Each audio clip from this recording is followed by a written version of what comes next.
I'm Lucy Marcus. And I'm Stefan Wolf. Welcome to Navigating the Vortex. We are delighted to be with you for our weekly catch-up and a deep dive into some of the most important and complex issues of today and tomorrow. On today's episode, we'll be talking about the impact of the US default, about various regional and global summits, and how all roads lead to Kiev, for now at least. But there are also some key corporate governance issues, this time in Japan, and what they mean for the world's economy. And we'll finish by looking ahead at the global geopolitical and geoeconomic agenda. First, a catch-up. On a recent episode, we talked about the U.S.'s impending potential default on its debt as the Republicans block the annual raising of the debt ceiling. The U.S. Treasury has now given the deadline as the 5th of June, and on Friday, President Biden and House Leader McCarthy said they had the framework of a deal. But now is when the real hard work begins in Congress to build a bipartisan majority voting in favor of this deal. All the while, the deadline of the 5th of June is drawing ever closer and is still hanging over our globally collective heads. And we've started to see some of the consequences around the world, haven't we? Yeah. Fitch, the credit rating agency, has placed the U.S.'s AAA rating on watch for possible downgrade. In a statement last Wednesday evening, Fitch said that the move reflected, quote, increased political partisanship that is hindering reaching a resolution on the debt ceiling. They also said the brinkmanship over the debt ceiling, failure of the U.S. authorities to meaningfully tackle medium-term fiscal challenges that will lead to rising budget deficits, and a growing debt burden signaled downside risks to U.S. creditworthiness. A second rating agency's DBRS Morningstar followed suit on Thursday, saying the under review with negative implications reflects the risk of Congress failing to increase or suspend the debt ceiling in a timely manner. Ironically, the markets have been fairly quiet. They went crazy over a fake photo of a bomb at the Pentagon a week or so ago, but an actual emergency, not so much. Talking to people in the markets and at banks, it seems that somehow they still have faith that no responsible party would let the world economy tank. And they're correct. But that isn't who we are dealing with, especially on the extreme right of the Republican Party, where they have shown us time and time again that the pandemonium is a feature, not a bug. As the wise words of the extraordinary Maya Angelou taught us, when someone shows you who they are, believe them the first time. If you missed our earlier episode on the debt ceiling, you might be interested in going back to have a listen, as we talk through the implications specifically for the rest of the world outside of the US, and we'll be keeping a close eye on that in the coming days. On to business then. Last week we wrote about two of the topics that we have covered for some time, China and the war in Ukraine. Yes, indeed. And we looked at that very much from the perspective of a series of summits among all the major players. True that. Major players and those who want to be, and those who are courted by the major players. To begin with the latter, Chinese President Xi Jinping hosted the leaders of all the Central Asian states, that's Kazakhstan, Kyrgyzstan, Tajikistan, Turkmenistan and Uzbekistan, in the Chinese city of Xi'an. That's where the ancient Silk Road started, right? Exactly. And its modern-day version, China's Belt and Road Initiative, featured heavily at the summit. Overall, China and the Central Asian states signed a staggering 54 agreements and 9 multilateral documents, including the Xi'an Declaration, and they set up a further 19 new cooperation mechanisms and platforms. And is all of that real? Well, the proof will, as always, be in the implementation. But there can be no doubt that China has grown to become Central Asia's major economic partner over the past 3 decades, since these countries became independent after the dissolution of the Soviet Union. And now it is gradually replacing Russia also as the region's major political and security partner. Out of the frying pan and into the fire, then. That remains to be seen. For the elites in these countries, this is a question of regime survival. China is keen to retain the region as a key transit hub for overland connections to its valuable European markets. This means large-scale investment into road, rail, and port infrastructure, especially with an eye to expanding the capacity of the so-called Middle Corridor that connects China via the Caspian Sea, the South Caucasus, and then Turkey or the Black Sea to Europe. That's important for China because the traditional route, the so-called Northern Corridor through Russia and Belarus, is now mostly closed because of the sanctions imposed on those two countries as a consequence of the war in Ukraine. That's also something I spoke about at a webinar I co-organized with the Foreign Policy Center in London, where I'm a senior fellow. Well, we'll put a link to that webinar from YouTube on the Navigating the Vortex website, so if anybody's interested in taking a look at that, they can. Let's come back to Ukraine in a second. Let me just pick up on one other thing you mentioned earlier. The cooperation with China is a question of regime survival for the elites. But what about the ordinary people in Central Asia? That's a tricky question and a risk, including for China. On the one hand, China has poured some $70 billion into the region since 2005, according to data from the American Enterprise Institute. But that has had little tangible effect on living conditions, other than perhaps detrimental environmental impacts. There's quite significant anti-Chinese sentiment across the region, partly because many Chinese projects have traditionally not created local jobs, but rather imported Chinese labor. And partly because Kazakh, Uzbek, and Kyrgyz minorities in China have been caught up in China's crackdown on Uyghurs and other Muslims in Xinjiang. So while elites may embrace China and its governance model, populations are far more skeptical, if not outright hostile to China. Speaking of China skepticism, that was a major theme of the G7 summit, wasn't it? Yes, it was, alongside Ukraine, of course. There was quite a lot going on at the summit, which was also attended by the Prime Minister of India, Narendra Modi, and President Luiz Inácio Lula da Silva of Brazil. But the star guest was Ukraine's President Zelensky. Correct. He had stopped over at the Arab League summit, addressing leaders there and having a bilateral meeting with the Saudi Crown Prince Mohammed bin Salman. The G7, in a way, was then the end point of Zelensky's tour over the past month, which started in Rome and took him via Berlin, Paris, and London to Jeddah, and then to Hiroshima. He gained important new promises and commitments from his Western partners to support the war effort against Russia's invasion. And even the Arab League's Jeddah Declaration makes reference to the importance of respect for the sovereignty, independence, and territorial integrity of states. A much stronger statement than what they issued only half a year ago in November last year in the so-called Algiers Declaration after their last summit. We covered some of the more complex geopolitical and geoeconomic dynamics of this in last week's On Our Radar, where we examined how China-West relations are evolving in light of these two summits in Xi'an and Hiroshima. A side note, if listeners missed that, they can go back to the website and read it or listen to the podcast. Indeed, and one of the points we made there has been another long-running theme for us, geopolitical fragmentation. What did you make of the G7 leaders' statement as a whole and their statement on economic resilience and economic security? On one level, it was all about intentions and ambitions, but on another level, there seems to be a clear direction of travel.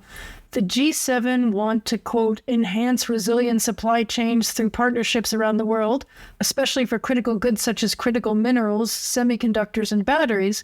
They want to build resilient critical infrastructure, which requires a rigorous evaluation of equipment consistent with existing measures such as those outlined in the Prague proposal and the EU's 5G toolbox. That's quite a mouthful, but really it's just code for keeping Huawei out. It is, alongside the statement that the G7, quote, reaffirm the need to assess political, economic, and other risks of a non-technical nature posed by vendors and suppliers. And then there are statements like, quote, we will further strengthen multilateral efforts to cooperate in the field of export controls to ensure gaps in our dual-use technology protection ecosystem cannot be exploited. This goes hand in hand with statements like, quote, we will therefore deepen our strategic dialogue to seek to counter malicious practices in the digital sphere to protect global value and supply chains from illegitimate influence, espionage, illicit knowledge, leakage, and sabotage.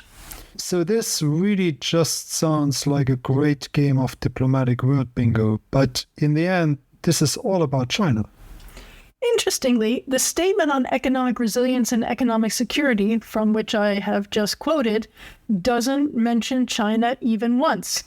But there is, of course, a long list of concerns about China in the G7 Hiroshima leaders' communique, and the statement on economic resilience and economic security reads a bit like an approach to those concerns, especially when the G7 leaders state, quote, "We will counter malign practices such as an illegitimate technology transfer or data disclosure. We will foster resilience to economic coercion. We also recognize the necessity of protecting certain advanced technologies that could be used to threaten our national security without unduly limiting trade and investment." This sounds like there are some quite significant implications for the private sector here as well. Well, without question. We talked about business resilience and the impact of government regulation on compliance in an earlier edition of On Our Radar. But there is another dimension here that flows directly from the geopolitical and geoeconomic restructuring that we're seeing as a result of the war in Ukraine and the intensifying competition with China. And that's reshoring, nearshoring, and friendshoring, which is at the heart of the idea of, quote, resilient supply chains through partnerships around the world. These shoring discussions are definitely something we will talk about in a future edition of Navigating the Vortex, and one that we are keeping a close eye on. In the meantime, we have a couple of other things on our radar. For me, that includes more Summitry. First, NATO foreign ministers will be meeting in Oslo, and then there is the second meeting of the so-called European Political Community, which takes place on the 1st of June in Moldova. It's the second such gathering since the inaugural in Prague last year. Apart from the Vatican, Russia and Belarus, everyone in Europe is a member now, and they have already scheduled the next two summits after this one. First in Grenada and Spain in the autumn, and then in the UK next spring. Now, the agenda for Moldova might be a shift away from the seemingly never-ending preoccupation with the war in Ukraine, especially if President Zelensky isn't coming. While there will be support for Ukraine and condemnation of Russia, other conflicts might be high on the agenda as well. There's the conflict between Armenia and Azerbaijan over Nagorno-Karabakh, and then there are the EU's mediation efforts there. And possibly Kosovo might feature as well, especially after the latest riots there in the north. Plus, I also expect some follow-through on the G7 cybersecurity agenda. Whatever comes of it, I will likely post a debrief sometime on Friday. And we'll make sure it hits all your inboxes as soon as it's published. As we are both fans of the euro, I am sure we'll mark the 25th anniversary of the establishment of the European Central Bank on the 1st of June, probably with a euro-themed cake. Do you think they have those at Costco? More seriously, there are a couple of other things that came to my attention that are worth highlighting. To the naked eye, they will look like disparate threads, but actually they are part of the geopolitical and geoeconomic hum that is part of being able to navigate the vortex.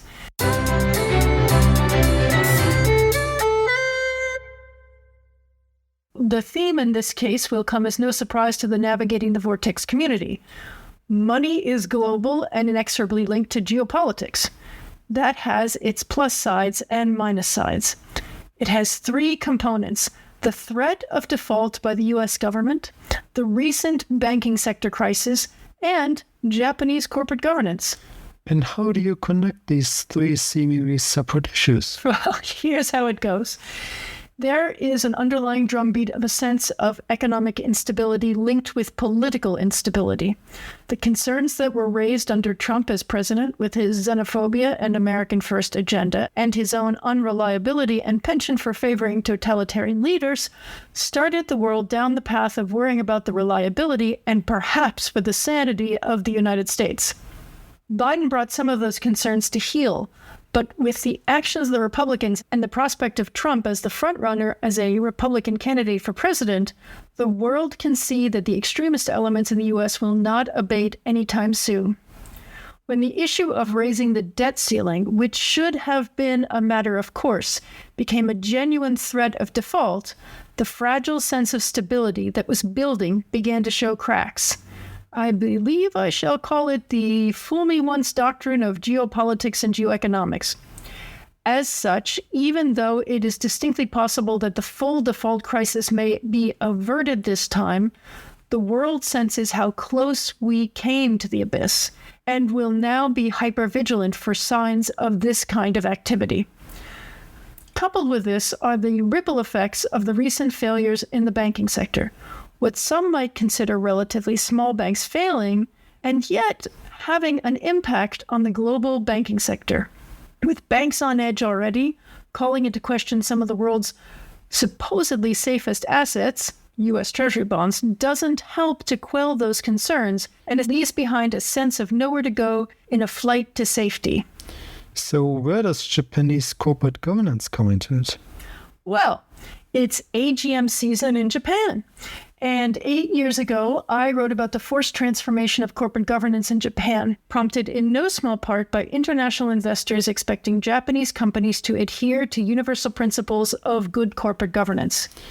Can you put a link to that article on the Navigating the Vortex website? For sure.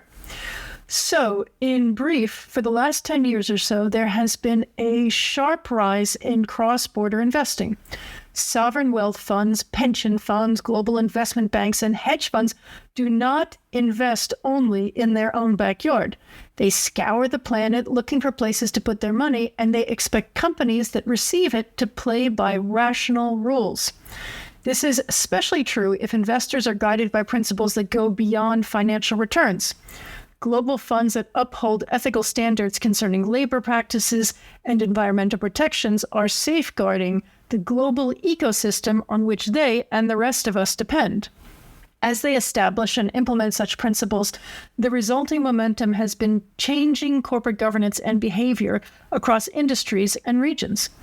Norway's sovereign wealth fund has been very active in this space, pushing for changing governance rules and better reporting by companies on how they are addressing climate change.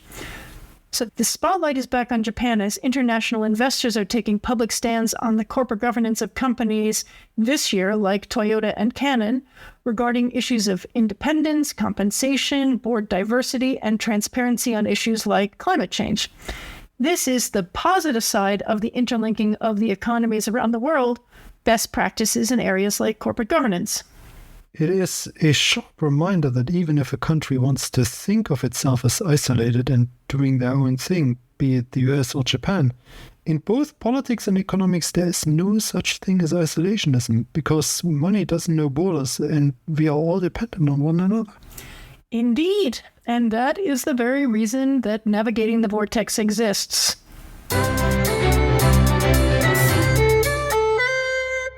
A big thanks to all our readers, listeners, followers, and subscribers. We launched about a month and a half ago, and now more than 100,000 of you get our newsletter and podcast delivered straight to you all over the world. If you haven't signed up for the newsletter, you can register for free at navigatingthevortex.com, and you'll also get articles and videos. You can also subscribe for subscriber-only access to comments and chats and other subscriber-only benefits. Importantly, you'll also be able to read the full written version of all our pieces, which gives you all of the background links to the reports and information we cite, in case you want to dive deeper and, like us, like to look at primary sources. We hope you'll share Navigating the Vortex with anyone you think might find it of interest, including on social media. If you like the show, please consider rating and reviewing us on Apple Podcasts or wherever you're listening. Thanks again. Goodbye. Goodbye.